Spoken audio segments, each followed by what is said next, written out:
Naik,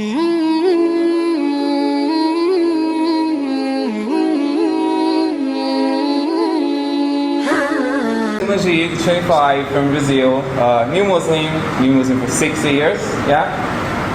And I'm here in Egypt, 1 year became Islam.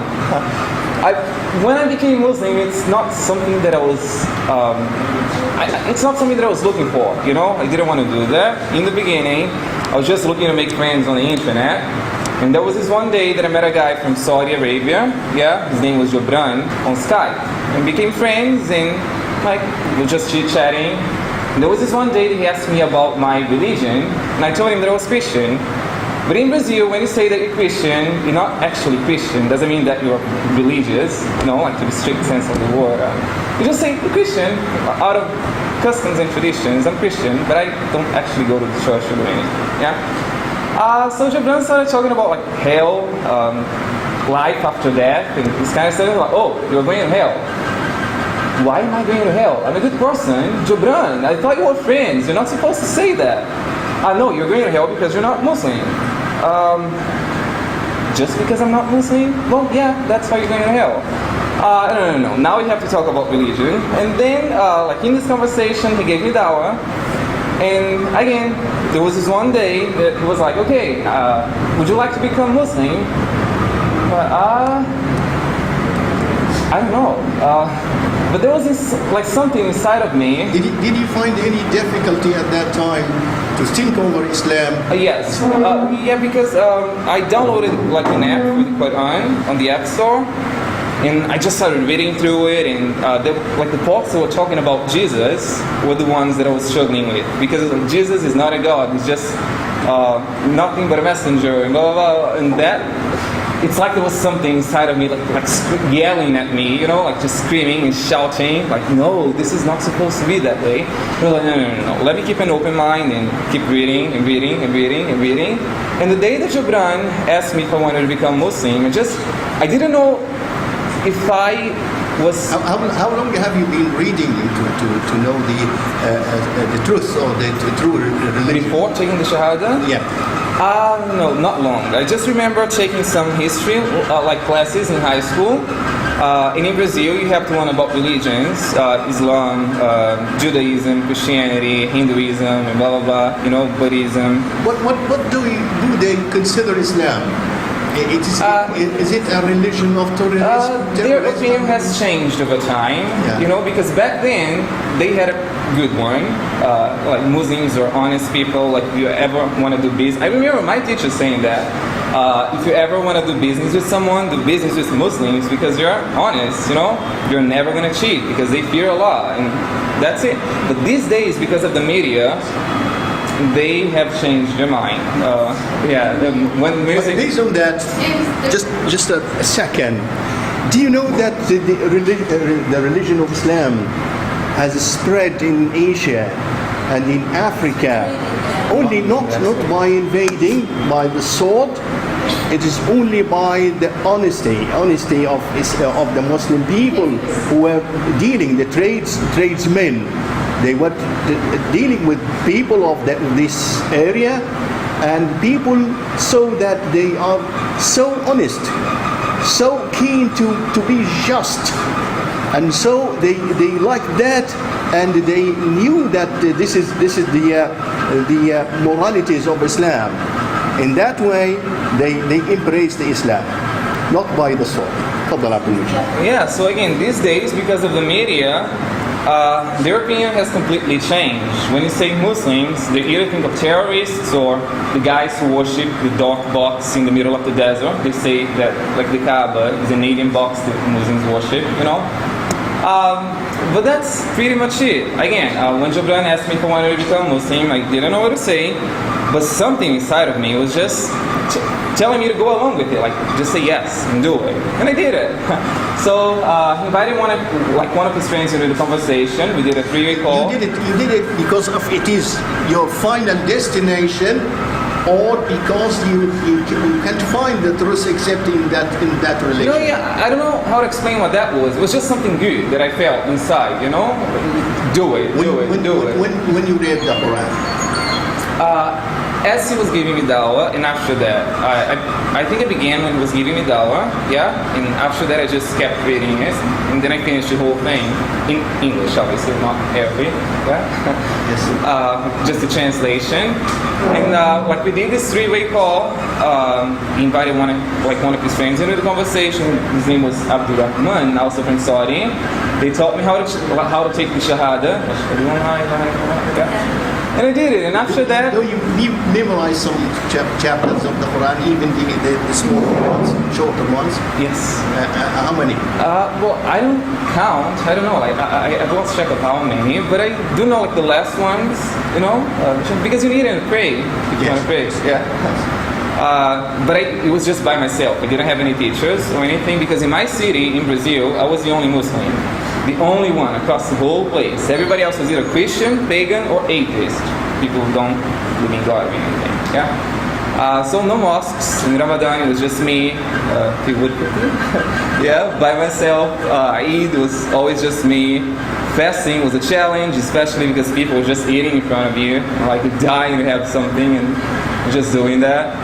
And you have to contact the Muslim community at that time to celebrate the Eid and fast Ramadan. That was a struggle in Brazil because there's almost no Muslim community there. Like no Muslim community. we do have some Muslims, but they are few and far between. In some places, if you go to like bigger cities like São Paulo, Rio de Janeiro, these places, and you might find like this tiny community there. But at least with me in the beginning, they were not very receptive. So I turned to the English world. I found this website called the New Muslim Academy. They have teachers to teach you like Aqidah, yeah, but just the basics, you know, for new Muslims. Some Tajweed as well. And there, I met some sheikhs from America. And they hooked me up with a Brazilian sheikh who studied with them, and that's when I really started to get into like the Brazilian community. It was through the American ones, but in the beginning I just couldn't make it. But then again, I took my Shahada. Jobran sent me some books from Saudi to Brazil, and then I learned about the 5 pillars, the 6 articles of faith. Learning how to pray was a huge challenge because you have to do it in Arabic. Yeah, so I found like a YouTube channel that teaches you how to do that, like syllable by syllable. Bismillah, and it just goes like that. For you guys, that would be very boring because again, it's super slow, you know. But for me, that's really beautiful. Yeah. Yes. And then again, I just kept at it. In the beginning, I was not going to tell my family. My plan in the beginning was, okay, I had just dropped out of university when that happened, and I was trying to figure out what to do in my life. Maybe I'll just go back to university again, graduate, and after that I'll just move to a different place, and when I'm very far from here, then I'll tell my parents I'm Muslim now. But they found out through one of our Facebook friends. I had like an Egyptian friend, his name is Abdul, and he's friends with my mom on Facebook. And when I became Muslim, he asked me to take a picture holding the Quran and to write about my story. And everybody was sharing that on Facebook, you know? I got a lot of friend requests for that. This is a point we have that we should know about that. What did you find with the community, your Christian community? That I didn't like? Changing your religion. It's not sincere. They're only Christians on Sundays. They go to the church on Sundays, and then they preach you, like they give you this whole lecture of how you should be a good person and help your brother and sister and blah blah blah. But throughout the rest of the week, they're just regular people like everybody else. I go, not just that, money. It's all about money. They have something called the tithe, I think that's how they say it. Do you know what that means? It's a box that they put like in the service, right in the middle of the church. It's a charity, yeah. They have 2. One is the Christian zakah, that's like 10% of the salary every month. And then they have this box every Sunday in the church where you're supposed to put money into, you know? And then they try to play like mental games and run away with your mind, saying that if you put money into that box, you're going to be helping in the last cause, that you're going to go to Jannah, and blah, blah, blah. And a lot of people are just naive, and they do that. And that money, while some part of it does go to charity, a lot of it goes to pastors and priests. They talk about being humble, but they live in these mansions with these amazing cars. Some of them have planes and jets and blah blah blah. Okay, this is not sincere. Not for me. I'm gonna keep being Christian, but in my house. I'm not going to the church anymore. And that's when I met Gibran. He got me to Islam. And this pretty much set the whole dominoes in motion for me. But how did your mother, father, or your family, your small family, did you reject that in any way? Yeah, my mom, especially my mom. She was furious. Again, Abdul Sama shared my post on Facebook, like my picture, this huge picture of her son holding the Quran, and then she sees that my old name was Ariel. Oh, whoa! And then she was like just knocking on my door, like, "Hey, what's wrong? What? Can you explain to me what this picture here means?" Well, Mom, I became Muslim. She didn't like it. Like we had a lot of arguments. Our relationship has changed because of that. She has apologized over time, over the years. She realized that she was wrong, but it's just not the same anymore. Because the things that she invites me to, not just her, but like my father, my brothers, sisters, my old friends that are not friends anymore, they're just acquaintances now. Hi, bye, and that's it, you know?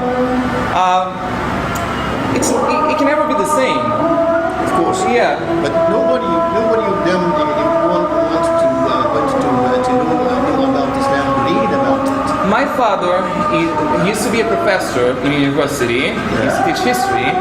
And one of his researches was about Islam. Yes. So me talking about Islam with my father is like me trying to get blood from a stone, from a rock or something, because he feels like he knows everything already. So when you talk to someone like that, it just doesn't work. My mom, on the other hand, she's fascinated by Jesus, everything Jesus. And I'm like, Mom, Jesus was actually like a messenger, a prophet. Mortal being. Yeah, a mortal being. Just look at the way that he used to live his life. He used to pray, so he was praying to himself. Is that what you're saying? And then, stop talking about that. I'm not going to listen to you. Blah, blah, blah. I believe in Jesus, and nobody's going to change my belief. And, okay, fine. I have 2 brothers and 2 sisters. I don't talk to 3 of them. And the younger one is 20 only, so doesn't care about religion that much. My old friends, I try giving them dawah, but they don't like religion either. So I just left them, and I was just, like again, there in my room for 6 years. 6 years, me in my room, learning about Islam, making friends on the internet. That's when I met the guy. I don't know if you guys know Ahlan, but Ahlan is a dawah organization. Yeah. So in 2015, I met someone from Ahlan. Again, just became friends. For some reason, they liked me. Yeah. And it's just like talking for all these years. And in the beginning of this one, they were like, Abdul Majid, why don't you come to Egypt? Okay, maybe that. Because I was thinking about making hijrah already. I just wanted to get away from there. Because life there is not easy. Almost nothing there is halal, you know?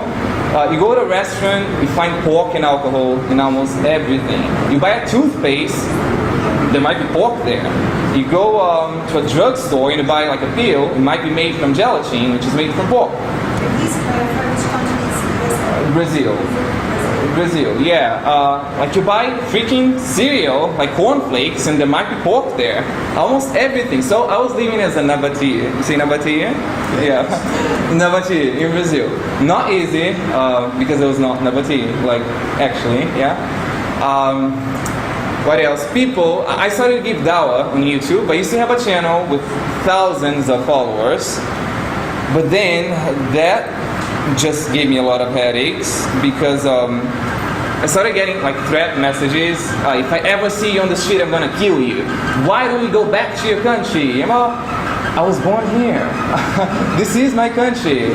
And hey, and all of that. You know, okay, I was just not feeling home anymore. And then when the Egyptian brothers invited me over, I was like, okay, that's my chance. I'm just leaving everything behind and I'm coming. And I did it, and I'm here. And honestly, I know that I might have to come back But if you ask me if I want to do it, no.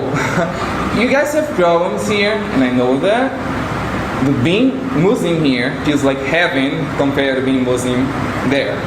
If you're just a tourist and you travel to Brazil, you might not notice that. But if you stay there, like living for good, then you see what I'm saying. It's really not easy. Some sisters, when they're on the street, some guys in São Paulo pull off their hijabs. Like, take off that thing. Why aren't you feeling hot or anything? Like, what's wrong? It's just me in my life, you know? It's very intrusive. If someone has any question to ask, please do. What do you like most about Islam? It's you and God and nothing else, nothing in between, you know? You don't need a priest, you don't need a pastor, you don't need to give money to go to Jannah, yeah? It's just you and God, and that's as personal as it gets, yeah? You don't need any intermediates in between, so...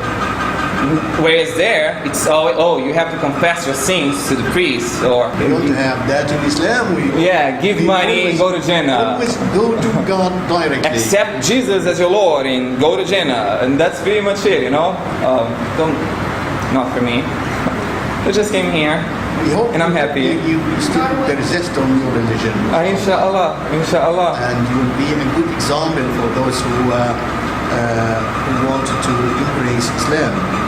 And see that the religion of Islam is actually the true religion of God. So congratulations. This is late congratulations. 6 years late. But congratulations, you follow the true religion of Islam, and we will be at your disposal in anything. By the way, would you adopt some occupation, here, now I work as a translator. As I said, I dropped out of university, like right in the middle, and I didn't know what to do. So it's just like working as a freelancer on the internet, although my parents do send me money from Brazil, and I don't actually have to do it, you know. But I think it's good to just have a job and say that you're doing something, because otherwise people think that you're a bum, like a slacker. Yeah, so I'm just working as a translator for Ahlan, Dawa, yeah? Yes. English, Portuguese, now I'm learning Arabic, InshaAllah, I'll be working with that in the future. InshaAllah. أي سؤال تاني؟ خلاص؟ Okay. Thanks very much. Thank you very much.